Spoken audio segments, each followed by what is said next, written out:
Reverend Jeremiah Wright is on tape mocking Hillary Clinton's race and using the N-word.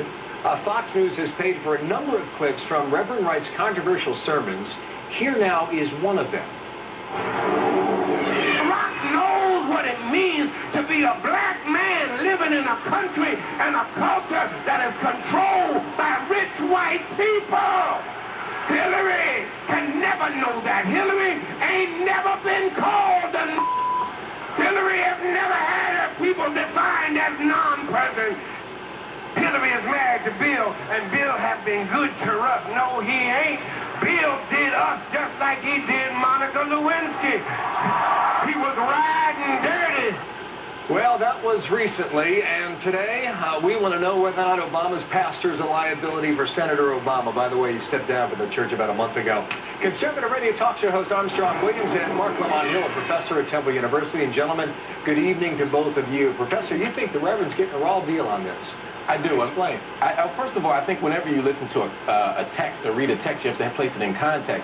He was speaking in the context of a black church where there are certain codes, where there are certain shorthand, where people understand where he's coming from. And I think when you take this and you broadcast it throughout the globe, it can lose the content and the context.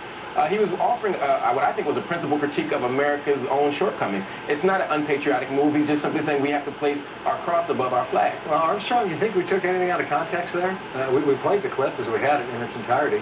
Well, you know, I actually have always believed that churches had a certain status where they could not be involved in political speech or endorsing candidates in a church. I've known others during other administrations that were taking a task for them, and for no other reason. I mean, his speech certainly has crossed the line. And it seems to me that it was much of entertainment. This is someone that Senator Barack Obama, if there's one shortcoming that I would say about him, is that this is someone that he should have disavowed.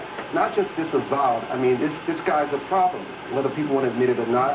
What he's preaching, and obviously those in that congregation, is very attractive to what can be perceived as hate speech and the kind of speech that you want to disassociate yourself with. And I think, considering the fact that he's running for president and he has to be an example for all Americans who he wants to represent, that he should have withdrawn his membership and found himself another church quickly.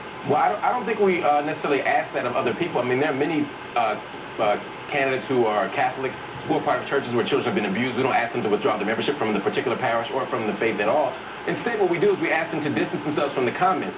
What Barack Obama has done is distance himself from the comments. He has consistently said that the pastor and I do not see eye to eye on these issues. I do, however, want to emphasize, though, that what the pastor said wasn't that different than what many people on the left have said about the Clinton administration.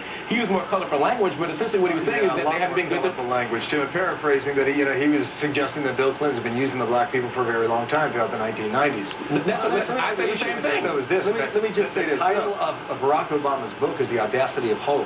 Audacity of hope is a phrase that he used from this Reverend from a sermon he gave recently. On the screen, this from the Obama campaign. Personal attacks have no place in politics, whether they're offered from a platform or the pulpit of the church. Like a member of his church, there are things he says with which Senator Obama disagrees, almost a suggestion like this is the crazy uncle in the room. I'm wondering, Armstrong, Obama's been very nimble and very quick to respond in clever and careful ways to a lot of the attacks so far in this campaign. Is this one so tricky that he can't get around it? You know, listen, Senator Barack Obama had such an impact on this country, on young people. So many people follow him because they believe that he's the right guy for the right time. People want to follow him, but to be a leader, sometimes you must make tough decisions. And yet he may have a personal relationship with this guy. He may have been his pastor at one time before he resigned from that church, but still, there is no justification, and I have great respect for the professor from Temple, but you just cannot justify this. Because let me say one last thing.